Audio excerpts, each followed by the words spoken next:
ನಾನು ಹೇಳ್ಬೋದಷ್ಟೇ, ಕೊನೆಗೆ ನೀವೇ ಡಿಸೈಡ್ ಮಾಡಬೇಕು ಅದಕ್ಕೆ. ಪ್ರಜೆ ಕೇಳಿ, ಇದು ಹೆಂಗೆ ಗೊತ್ತಾ, ಫಸ್ಟ್ ಆಫ್ ಆಲ್ ನಿಮಗೆ ಬೇಕಾಗಿದೆಯಾ ಅನ್ನೋದೇ ಟೋಟಲ್ ನನಗೆ ಕನ್ಫ್ಯೂಸ್ ಆಗ್ತಾ ಇದೆ. ಸುಮ್ಮನೆ ಬಾಯಲ್ಲಿ ಹೇಳ್ತಾ ಇದ್ದಾರಾ, ಎಲ್ಲರೂ ಚೆನ್ನಾಗೇ ಇದ್ದಾರೆ, ಎಲ್ಲರೂ ಆರಾಮಾಗೇ ಇದ್ದಾರೆ. ಸುಮ್ಮನೆ ಏನೋ ಒಂದು ಎಲೆಕ್ಷನ್ ಬಂದಾಗ ಏನೋ ಒಂದು ಇದು ಹೆಂಗೆ ಅಂದರೆ ಒಂದು ಇದ್ರ ಥರ ಅದು ಸರಿ ಇಲ್ಲ ಇದು ಸರಿ ಇಲ್ಲ ಅಂತ ಮಾತಾಡಿ ಆ್ಯಕ್ಚುಲಿ ಕರೆಕ್ಟಾಗಿ ಇದೆಯಾ ಕನ್ಸರ್ನು ಜನರಲ್ಲಿ ಅನ್ನೋದೇ ನನಗೆ ಡೌಟ್ ಆಗ್ತಾ ಇದೆ ಇವಾಗ. ಇದ್ದರೆ ಖಂಡಿತ ಪರ್ಯಾಯ ಮಾರ್ಗ ಹುಡ್ಕೊಂತಾರಲ್ವಾ.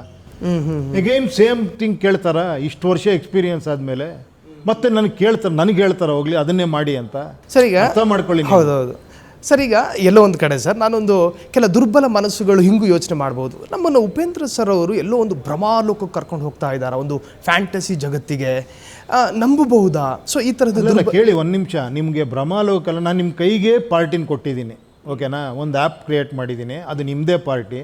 ಅಲ್ಲಿ ನೀವು ವೋಟ್ರಾಗಿ ಬರ್ಬೋದು, ಆಸ್ಪಿರೆಂಟಾಗಿ ನಿಂತ್ಕೊಬೋದು. ಒಂದು ಸತಿ ನೀವು ಅದರೊಳಗೆ ಹೋಗ್ಬಿಟ್ರೆ ನನ್ನ ವಾರ್ಡ್ ಇದು, ನನ್ನ ವಿಲೇಜ್ ಇದು, ನನ್ನ ಕಾನ್ಸ್ಟಿಟ್ಯೂಯೆನ್ಸಿ ಇದು ಅಂತ ಹಾಕ್ಬಿಟ್ರೆ ನಿಮ್ಗಲ್ಲಿ ಯಾರು ನಿಂತಿದ್ದಾರೆ ಅಂತ ರಿಫ್ಲೆಕ್ಟ್ ಆಗ್ಬಿಡುತ್ತೆ. ಅಲ್ಲಿ ನಿಮ್ಮ ಕ್ಷೇತ್ರ ಯಾರು ನಿಂತಿದ್ದಾರೆ ಎಲೆಕ್ಷನ್ಗೆ ಅಂತ ಅವ್ರನ್ನ ಡೈರೆಕ್ಟಾಗಿ ಮೀಟ್ ಮಾಡ್ಬೋದು, ಡೈರೆಕ್ಟಾಗಿ ಮಾತಾಡ್ಬೋದು, ಅಥವಾ ವಿಡಿಯೋ ಕಾಲ್ ಮಾಡ್ಬೋದು, ಅವ್ರ ಬಗ್ಗೆ ತಿಳ್ಕೊಬೋದು. ಇಷ್ಟು ಆಪ್ಷನ್ ನಿಮ್ಮ ಕೈಗೆ ಕೊಟ್ಟಿದ್ದೀನಿ ನಾನು. ನೀವೇ ಸೆಲೆಕ್ಟ್ ಮಾಡ್ಬೋದು, ಅವ್ನು ಬೆಸ್ಟಾ ಸರಿ ಇಲ್ವಾ ರಿಜೆಕ್ಟ್ ಅಲ್ಲೇ ಮಾಡ್ಬೋದು ನೀವು. ಇಷ್ಟಾರ ನೀವು ಆದರೆ ತಾನೇ ಒಂದು ಬದಲಾವಣೆ ಅದು.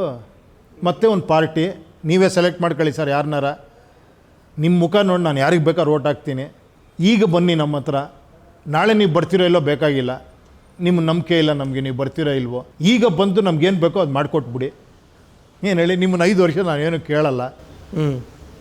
ಈ ಮನಸ್ಥಿತಿಲಿದ್ದರೆ ಏನು ಬದಲಾವಣೆ ಬರುತ್ತೆ? ಇವರೆಲ್ಲ ಇನ್ನೊಬ್ಬ ಅದೇ ಬಂದು ಹೇಳ್ತಾ ಇರ್ತಾನೆ, ಮತ್ತೊಬ್ಬ ಬರ್ತಾನೆ ಇದನ್ನೇ ಹೇಳ್ತಾನೆ, ನೋಡ್ರಿ ಇವ್ರು ಯಾರೂ ಸರಿ ಮಾಡಿಲ್ಲ, ನಾನು ಸರಿ ಮಾಡ್ತೀನಲ್ಲ. ಏನಪ್ಪ ಸರಿ ಮಾಡ್ತೀನಿ? ಅದನ್ನೇ ಮಾಡ್ತೀನಿ ನಾನು. ನಿಮ್ಗೇನು ರೀ ಎಲೆಕ್ಷನ್ 1 ತಿಂಗಳು ಓಡಾಡ್ತೀನಿ ನಿಮ್ಮೂರಲ್ಲೆಲ್ಲ, ನಿಮಗೆ ಸಂತೋಷನಾ? ನನಗೆ ಓಟ್ ಹಾಕಿ ನನ್ನನ್ನು ಗೆಲ್ಲಿಸಿ ನಿಮ್ಮನ್ನೆಲ್ಲ ಸರಿ ಮಾಡ್ತೀನಿ. ಅಟ್ಲೀಸ್ಟ್ ನೀವು ಊರಲ್ಲಿರೋರು ಕೇಳಿ ಹೆಂಗಪ್ಪ ಸರಿ ಮಾಡ್ತೀನಿ, ನೀನು ಎಲೆಕ್ಷನ್ ಆದಮೇಲೆ ಬರ್ತೀಯಾ, ತಿಂಗಳಿಗೆ 1 ಸತಿ ಬರ್ತೀಯಾ, 2 ಸತಿ ಬರ್ತೀಯಾ, ನಮ್ಮ ಪ್ರಾಬ್ಲಮ್ ಎಲ್ಲ ಕೇಳ್ತೀಯಾ? ಪ್ರಾಬ್ಲಮ್ ಅಂದರೆ ಒಂದೊಂದು ಮಳೆಗಾಲ ಬಂದಾಗ ಒಂದು ಪ್ರಾಬ್ಲಮ್ ಇರುತ್ತೆ, ಬೇಸಿಗೆಗಾಲ ಬಂದಾಗ ಒಂದು ಪ್ರಾಬ್ಲಮ್ ಇರುತ್ತೆ, ಒಂದು ಸತಿ ಕ್ರಾಪ್ಸ್ ದಿನ ಪ್ರಾಬ್ಲಮ್ ಇರುತ್ತೆ, ಒಂದು ಸತಿ ಬೆಂಬಲ ಬೆಲೆ ಸಿಗಲ್ಲ, ಒಂದು ಸತಿ ನೋಡ್ರೆ ಸಿಟಿಲಿ ನೋಡ್ರೆ ನೀರು ತುಳಿ ಮನೆಯೊಳಗೆ ನುಗ್ತಾ ಇರುತ್ತೆ. ಅವಾಗ ತಾನೇ ನೀವು ಇರಬೇಕಾದ ಆ ಪ್ರಾಬ್ಲಮ್ಗೆ ನೀವು ನಿಂತ್ಕೊಂಡು ಬಗೆಹರಿಸ್ಬೇಕಾದ ತಾನೇ ಆ ಕರ್ತವ್ಯ.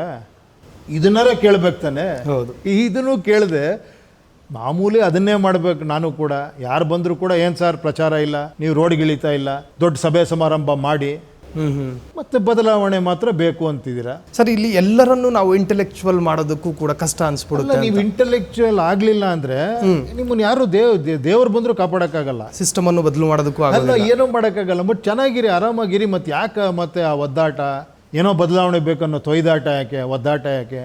ಎಲ್ಲ ಚೆನ್ನಾಗೇ ಇದೆಯಲ್ಲ. ಮತ್ತಿನ್ನೇನು, ಎಲೆಕ್ಷನ್ ಮುಂಚೆ ನೀವು ಕರೆಸಿದ್ರಿ, ಅವ್ರ ಊರಿಗೆಲ್ಲ ಬಂದರು, ಪ್ರಚಾರ ಮಾಡಿದ್ರು ಅಲ್ವಾ?